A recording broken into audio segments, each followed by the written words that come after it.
Good evening, everybody. In today's class, I am going to proceed this chapter biotechnology principle and process. तो last class के अंदर हमने देखा था and करा था हमने पढ़ा था पॉलीमरेज चेन ऑफ रिएक्शन जिसके तीन स्टेप्स थे denaturation annealing and the extension. तीनों का हमने टेम्परेचर देखा था कि डीनेचुरेशन जो है वो हाई टेम्परेचर पे होता है around 92 degree centigrade and annealing के अंदर टेम्परेचर थोड़ा डिक्रीज हो जाता है जहाँ पे आके प्राइमर जो है वो बाइंड करता है और प्राइमर हमेशा एक्सटेंड करता है न्यू स्ट्रैंड ऑफ डीएनए को 5 प्राइम टू 3 प्राइम। फिर हमने देखा था एक्सटेंशन में एक्सटेंड करता है न्यूक्लियोटाइड आकर के ऐड होता है, यहाँ पे टेम्परेचर अराउंड 72 डिग्री सेंटीग्रेड होता है। फिर हमने कुछ एंजाइम्स के बारे में डिस्कस करा था कि न्यूक्लियस दो तरीके से होते दो टाइप के होते हैं, डीएनएस आरएनएस। डीएनएस में एक्सोन्यूक्लियस एंडोन्यूक्लियस ये सारा है। तो अब हम बात करेंगे जो हमारा फर्स्ट, ये हमने बात करी थी कि एंडोन्यूक्लियस रेस्ट्रिक्शन एंडोन्यूक्लियस जो एंजाइम है वो स्पेसिफिक एक उनका रिकॉग्निशन सीक्वेंस होता है, वहाँ से वो कट करता है डीएनए को। तो हम बात करेंगे जो फर्स्ट रेस्ट्रिक्शन एंडोन्यूक्लियस जो है हमारे पास वो है हिंड 2। ये डिस्कवर हुआ था the first restriction endonuclease, the first restriction endonuclease, ये जो है हिंद 2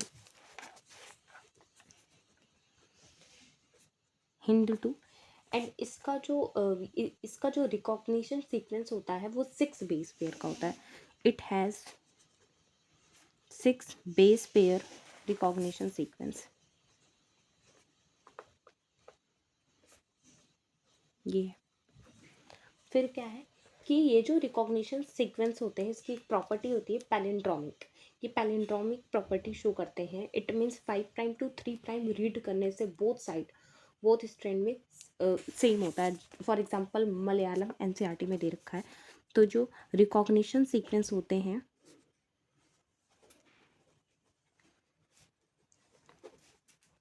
आर पैलिंड्रोम्स। इसका मतलब क्या है, यहाँ पे 5 prime to 3 prime 5 prime to 3 prime. For example ये है जी जी जी सी सी सी, यहाँ पे भी क्या होगा जी जी जी सी सी सी। तो इट मीन्स अगर हम यहाँ से रीड करें 5 prime to 3 prime 3 G G and C C, and अगर हम इस साइड से रीड करें that is also G G G C सी।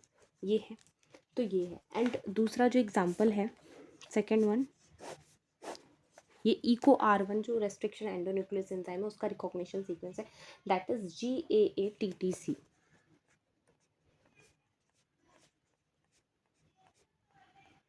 यहाँ पे भी इस तरीके से GAATTC ये है। ये 5 प्राइम टू 3 प्राइम, यहाँ पे भी 5 प्राइम टू 3 प्राइम। एंड ये जो है ये एंजाइम जो है कट लगाता है इन बिटवीन G एंड A के बीच में, तो ये स्टिकी एंड का फॉर्मेशन करता है। ठीक है, वो हम आगे डिस्कस करेंगे। तो हमने बात करी कि किस तरीके से ये अपना नेचर एक शो करता है पैलिंड्रोम्स, और एनसीईआरटी के अंदर एग्जाम्पल दे रखा है मलयालम।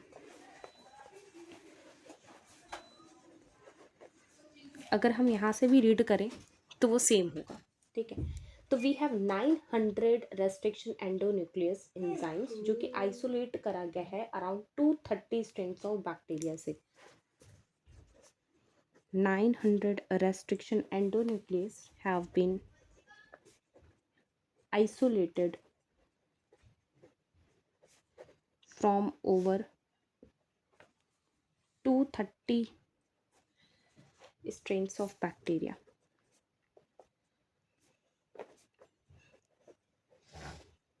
ये हो गया।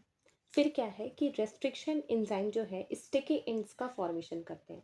अगर वो ब्लंट एंड का फॉर्मेशन करते हैं तो वो जेनेटिक इंजीनियरिंग के अंदर यूज नहीं होता है। तो restriction enzyme forming sticky ends,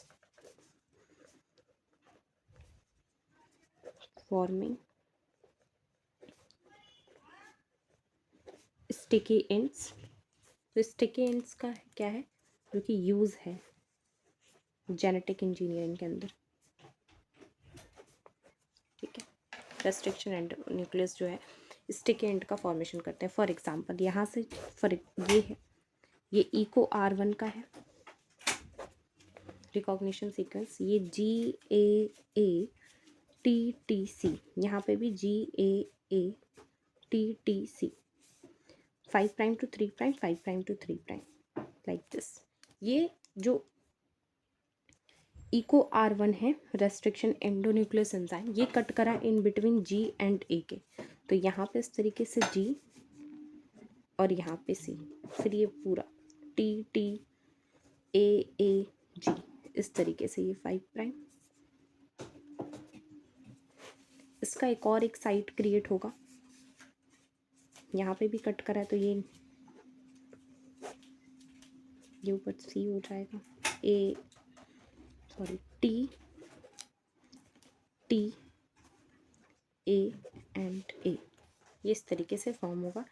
ये 5 प्राइम टू 3 प्राइम, ये 5 प्राइम टू इधर पे, तो इस तरीके से ये स्टिकी एंड का फॉर्मेशन करता है। अगर ये इस तरीके से कोई एंजाइम है, जैसे हमने एग्जांपल ऊपर लिया था G G G C C C, G G G C C C, यहाँ पे कोई रेस्ट्रिक्शन एंडोन्यूक्लियस अगर इन बिटवीन G और C के बीच में कट लगाता है तो ब्लंट एंड का फॉर्मेशन होगा। यहाँ पे अगर वो कट करेगा तो इस तरीके से फॉर्म होगा G G G, इसके पेयरिंग C C। तो ये जो है ये यूज़ नहीं करेंगे जेनेटिक इंजीनियरिंग के अंदर। इस तरीके से स्टिकी एंड जो फॉर्म करते हैं रेस्ट्रिक्शन एंडोन्यूक्लियस कट करके, उनका हम यूज़ करते हैं जेनेटिक इंजीनियरिंग के अंदर। दैट्स इट, ये है स्टिकी एंड और ब्लंट एंड के बीच का डिफरेंस। फिर क्या है, नेमिंग किस तरीके से करते हैं रेस्ट्रिक्शन एंजाइम का, on the basis of genus, species and strains, और किस ऑर्डर में वो आइसोलेट करा गया है, ऑर्डर ऑफ आइसोलेशन के बेसिस पे भी।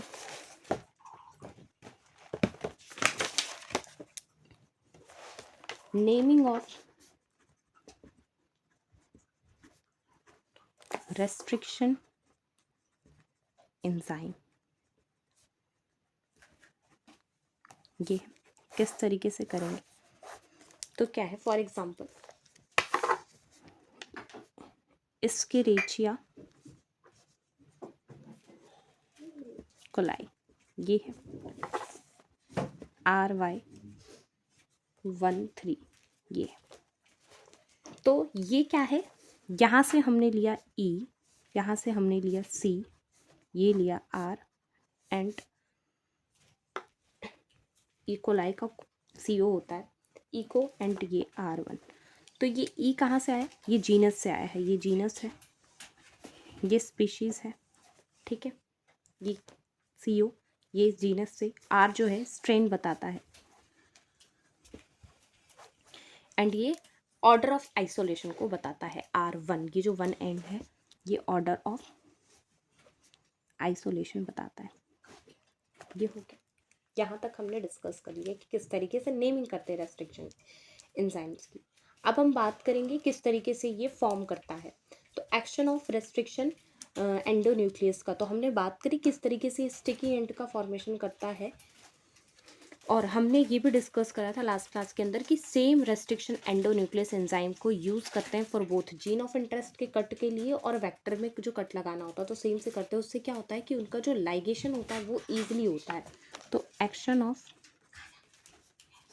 रेस्ट्रिक्शन एंडोन्यूक्लियस क्या है, ये है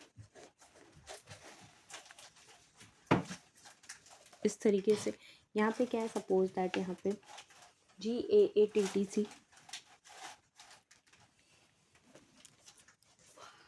एंड यहाँ पे भी GAATTC, ये है। यहाँ पे भी कुछ इस तरीके से होगा GAATTC AATTC, ये जो है ये जीन ऑफ इंटरेस्ट है, ठीक है, एंड ये जो है वेक्टर है, ये है vector. Most of the case क्या होता है, प्लाज्मिड यूज़ करता है। यहाँ पे हमने रेस्ट्रिक्शन एंडोन्यूक्लियस को किया, तो ये क्या करा, स्टिकी एंड का फॉर्मेशन कर देगा। इट मीन्स यहाँ पे क्या होगा, सपोज दैट ये जी एंड ए के बीच में कट लगा दिया, यहाँ पे भी इसने जी एंड ए के बीच में कट कर दिया, ये तो यहाँ पे जी हो जाएगा एंड यहाँ पे C T T A G and यहाँ पे भी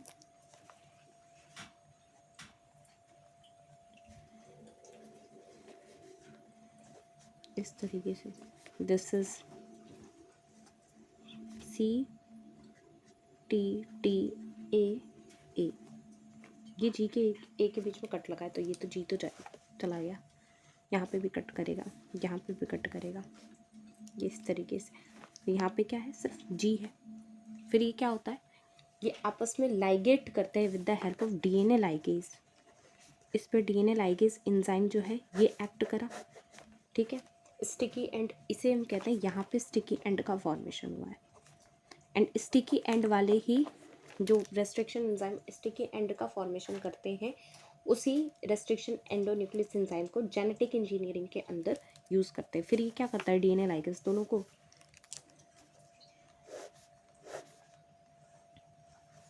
दोनों के जो फॉस्फेट ग्रुप और जो शुगर है उसको ऐड करके इस तरीके से ये पूरा जो है जीन का फॉर्मेशन, एक स्ट्रैंड जो है ये फॉर्म कर देता है।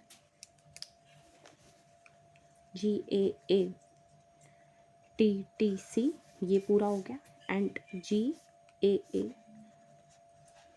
TTC, इस तरीके से एक न्यू स्ट्रैंड का फॉर्मेशन हो गया, ये हो गया। फिर हम बात, जैसे मैंने बोला कि वेक्टर जो है most of the case plasmid होता है, तो प्लाज्मिड है क्या, प्लाज्मिड, प्रॉपर्टी ऑफ प्लाज्मिड हम डिस्कस करेंगे। प्रॉपर्टी ऑफ प्लाज्मिड, सबसे पहले इसका डेफिनेशन, ये extra chromosomal double stranded DNA होता है। Extra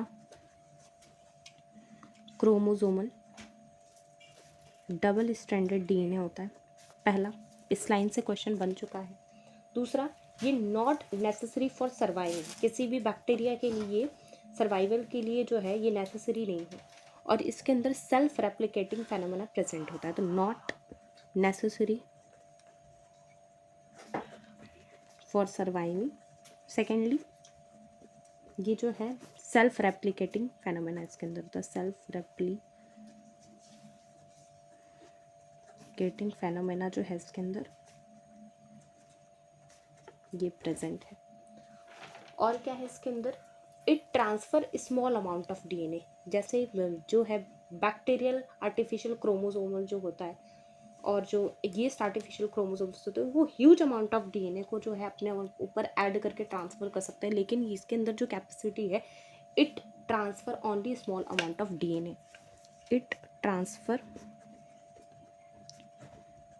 small amount of DNA, ये है। तो ये इसकी प्रॉपर्टी है, इस पर क्वेश्चन आ चुका है। और जो ये artificial chromosome and bacterial artificial chromosome है, ये जो है ये ह्यूज अमाउंट ऑफ डीएनए को ट्रांसफ़र कर सकते हैं, ये हो गया, ये हमने डिस्कस कर लिया। नाउ अब हम डिस्कस करेंगे अबाउट द क्लोनिंग वेक्टर्स के बारे में। क्लोनिंग वेक्टर्स क्या हैं, उनके फीचर्स क्या होते हैं, ये डिस्कस करेंगे।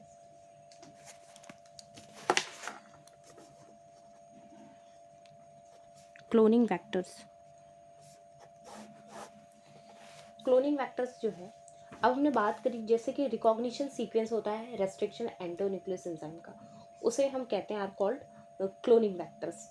एक गुड वेक्टर के अंदर जो है रिकॉग्निशन सीक्वेंस होते हैं और बहुत सारे रेस्ट्रिक्शन एंडोन्यूक्लियस एंजाइम के लिए होते हैं, बट एक रेस्ट्रिक्शन एंडोन्यूक्लियस एंजाइम के लिए एक ही रिकॉग्निशन सीक्वेंस होना चाहिए। तो क्या डिस्कस करा हमने कि the recognition sequence of restriction endonuclease enzyme are called cloning site. Cloning vector के बारे में डिस्कस करेंगे कि क्या उसके अंदर क्लोनिंग साइट होती है और क्या क्या फीचर्स होते हैं। तो पहला तो उसके अंदर क्लोनिंग साइट प्रेजेंट होती है, दूसरा उसके अंदर ओरिजिन ऑफ रेप्लिकेशन होता है और उसके अंदर सेलेक्टेबल मार्कर होता है। तो ये तीन प्रॉपर्टीज़ हैं। पहला उसके अंदर क्लोनिंग साइट प्रेजेंट होती है, दूसरा ऑरिजिन ऑफ रेप्लिकेशन प्रेजेंट होता है, एंड तीसरा सेलेक्टेबल मार्कर प्रेजेंट होना। ये 3 प्रॉपर्टीज होती है क्लोनिंग वेक्टर्स की। एक एक करके डिस्कस करते हैं। सबसे पहला क्लोनिंग साइट क्या होता है कि जो रिकॉग्निशन सीक्वेंस प्रेजेंट है रेस्ट्रिक्शन एंडोन्यूक्लियस एंजाइम का, उसे कहते हैं क्लोनिंग साइट। और एक गुड वेक्टर के अंदर जो रिकॉग्निशन सीक्वेंस है, बहुत सारे रेस्ट्रिक्शन एंडोन्यूक्लियस एंजाइम के लिए होने चाहिए, बट एक रेस्ट्रिक्शन एंडोन्यूक्लियस एंजाइम के लिए एक ही रिकॉग्निशन सीक्वेंस होना चाहिए। क्लोनिंग साइट्स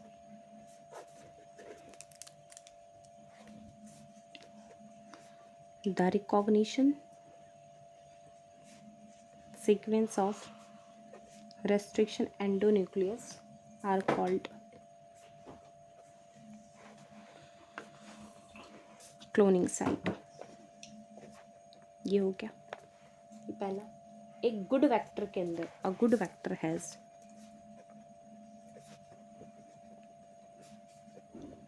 recognition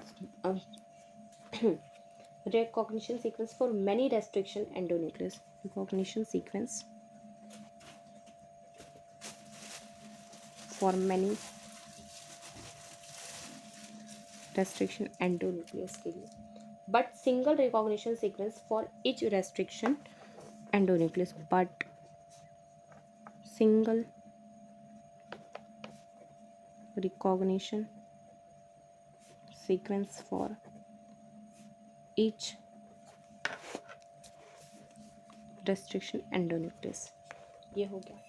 अभी डिस्कस करेंगे हम PBR 322 से कि क्या है, कैसा होता है उसके अंदर। ये है। अब इसके अंदर जो सेकंड फीचर दैट इज ओरी। ओरी ओरिजिन ऑफ रेप्लिकेशन।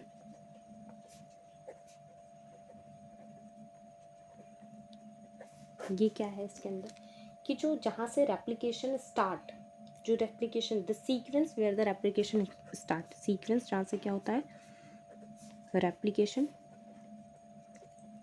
स्टार्ट। ये हो गया, यहाँ से रेप्लिकेशन स्टार्ट होता है। It control the copy number. And ओरी के अंदर एक और प्रॉपर्टी होती है, it control the copy number. और ये क्या होना चाहिए कि मैक्सिमम कॉपी नंबर को सपोर्ट करे, सपोर्ट मैक्सिमम कॉपी नंबर। बहुत सारे कॉपीज बनाएगी। ये है, ठीक है। अब हम बात करेंगे अबाउट द सेलेक्टेबल मार्कर।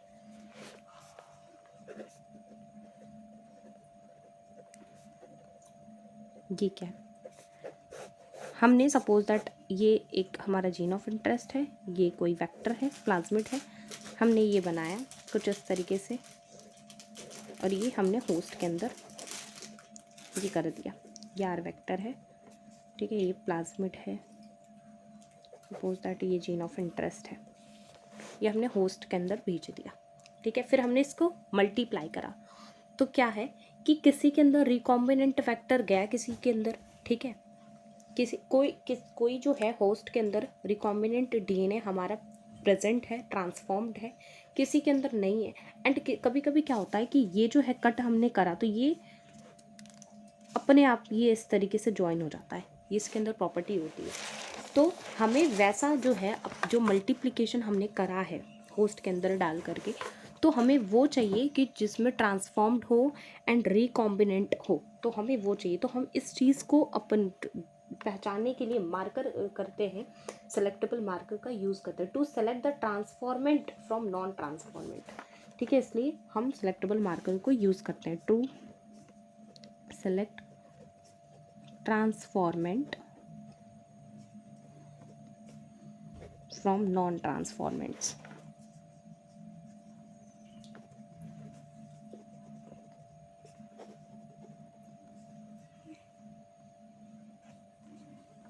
किस में ट्रांसफ़र हुआ है, किस में नहीं हुआ है, किस में रिकॉम्बिनेंट फैक्टर ही ट्रांसफर हुआ है। To select recombinant from non recombinant, to select recombinant from non recombinant. ये हो गया। तो इस तरीके से हम क्यों सेलेक्टेबल मार्कर यूज़ करते हैं ये क्लियर हो गया। फिर क्या डिस्कस करा, example gene encoding resistant to antibiotics क्या है, ये डिस्कस करते हैं। Gene encoding,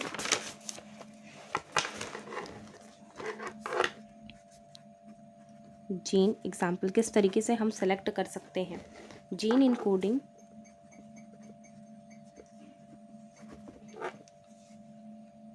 resistant to antibiotic.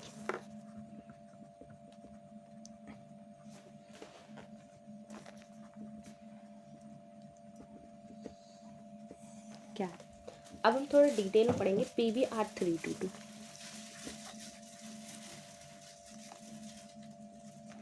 ये क्या है, इसका कुछ इस तरीके से स्ट्रक्चर होता है।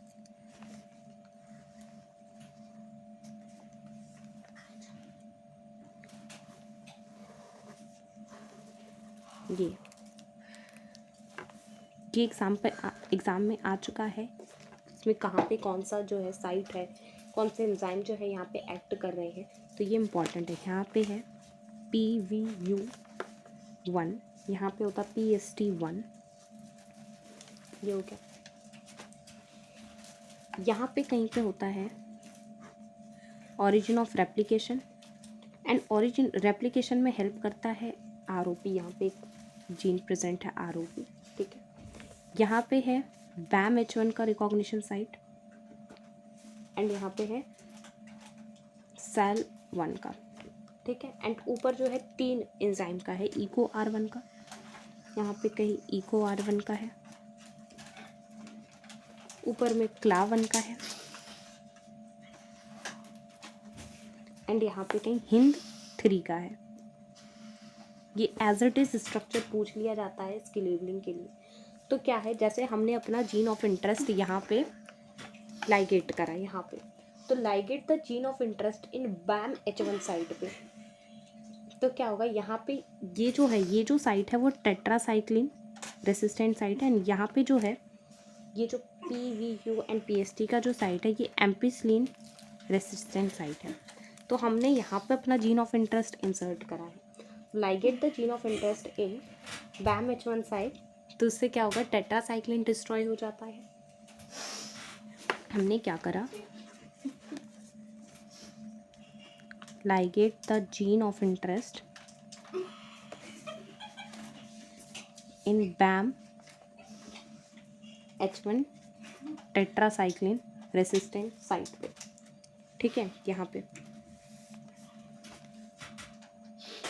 पहले हमने लाइगेट करा, अब क्या करेंगे, अब हमने यहाँ पे लाइगेशन करा है अपना जीन ऑफ इंटरेस्ट, तो ये जो टेट्रासाइक्लिन जो रेसिस्टिविटी है ये तो चली जाएगी ना, तो टेट्रासाइक्लिन रेसिस्टिविटी इज डिस्ट्रॉयड, ये डिस्ट्रॉय हो गई। अब हम क्या करेंगे, grow the bacteria on ampicillin containing medium में। अब हम उस बैक्टीरिया को जहाँ पे हम ये कर रहे हैं उसे हम ग्रो करेंगे। ग्रो द बैक्टीरिया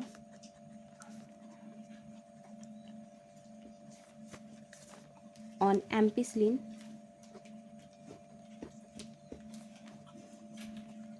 रेसिस्टेंट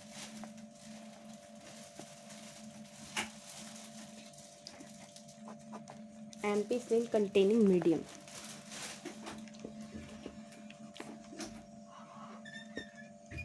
यहाँ पे हम इसको ग्रो करवा दिए बैक्टीरिया को, तो क्या होगा, क्योंकि हमने जीन ऑफ इंटरेस्ट इस साइट पे हमने इंसर्ट करा है, लाइगेट करा है, तो टेट्रासाइक्लिन वाली रेसिस्टिविटी वाली जो प्रॉपर्टी है वो तो डिस्ट्रॉय हुई, बट एम्पिसिलिन जो रेसिस्टिविटी प्रॉपर्टी ये जो शो कर रहा था वो स्टिल प्रेजेंट, अभी भी प्रेजेंट है, तो ये एम्पिसिलिन जो है मीडियम में ग्रो कर जाएगा। दूसरा जो है ट्रांसफॉर्मेंट, जो हमने PBR322 को ट्रांसफॉर्म किया, जो ट्रांसफॉर्मेंट है विल सर्वाइव, क्या होगा, ट्रांसफॉर्मेंट विल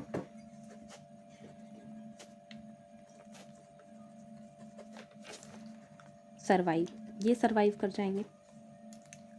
अब जो है, अब हम करेंगे the grow survivals on tetracycline rich medium पे। अब क्या होगा, अब सर्वाइव नहीं कर पाएंगे क्योंकि टेट्रासाइक्लिन वाली पोजीशन पे हमने क्या करा है, अपना जीन ऑफ इंटरेस्ट को लाइगेट करा है। द ग्रो सर्वाइवल्स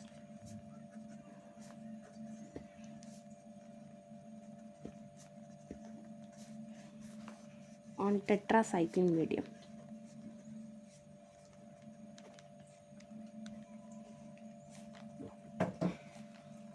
अब ये सर्वाइव यहाँ पे नहीं कर पाएंगे। क्यों? क्योंकि इस वहाँ पे तो हमने जीन ऑफ इंटरेस्ट लाइगेट करा है, तो the recombinant will not survive. यहाँ पे क्या हो जाएगा, द रिकॉम्बिनेंट जो हमने प्रिपेयर करा है विल नॉट सर्वाइव। तो हमने 2 बारी प्लेटिंग करी इसमें, तो दिस प्रोसीजर नीड्स 2 प्लेटिंग। तो अभी हम इस टेक्निक को यूज़ नहीं करते हैं सिलेक्टेबल मार्कर में, ठीक है। तो दिस प्रोसीजर नीड्स 2 प्लेटिंग। बहुत ईजी है ये। क्या है, सबसे पहले हमने PBr322 में अपने जो टेट्रासाइक्लिन रेसिस्टिविटी जो है वहाँ पे अपना जीन ऑफ इंटरेस्ट लाइगेट करा, तो क्या होगा कि टेट्रासाइक्लिन रेसिस्टिविटी वाली प्रॉपर्टी चलेगी, बट एम्पिसिलिन रेसिस्टिविटी प्रॉपर्टी है। तो क्या होगा कि ये एम्पिसिलिन वाली मीडियम पे क्या करेगा, ग्रो कर जाएगा। बट अगर हम टेट्रासाइक्लिन वाली मीडियम में अगर इसको ग्रो करवाएं तो वो वहाँ पे ग्रो नहीं करेगा, क्योंकि ये प्रॉपर्टी चली गई है, क्योंकि हमने वहाँ पे जीन ऑफ इंटरेस्ट लगा दिया है। सेम अगर इसे हम एम्पिसिलिन रेसिस्टेंट साइड पर अगर हम जीन ऑफ इंटरेस्ट अपना यहाँ पे लाइगेट करें तो क्या होगा, वो टेट्रासाइक्लिन वाली मीडियम पे ग्रो कर जाएगा, बट एम्पिसिलिन वाली मीडियम पे ग्रो नहीं करेगा। तो इस तरीके से हम इसे डिफ्रेंशिएट कर सकते हैं। तो ये था अबाउट द सेलेक्टेबल मार्कर, ये था क्लोनिंग वेक्टर कि क्या होते हैं origin of replication, cloning site क्या होता है, रिकॉग्निशन साइट किस तरीके से रेस्ट्रिक्शन एंडोन्यूक्लियस एंजाइम एक्ट करते हैं, प्लाज्मिड की क्या प्रॉपर्टी होती है, ये सारा। और फर्स्ट रेस्ट्रिक्शन एंडोन्यूक्लियस एंजाइम जो है हिंदू 2, ये सारा कुछ हमने डिस्कस कर लिया कि क्या स्टिकी एंड्स वगैरह होते हैं। तो it is all about from my side for today's class. If you like my session, please hit the like button and share the link as much as you can. Thank you.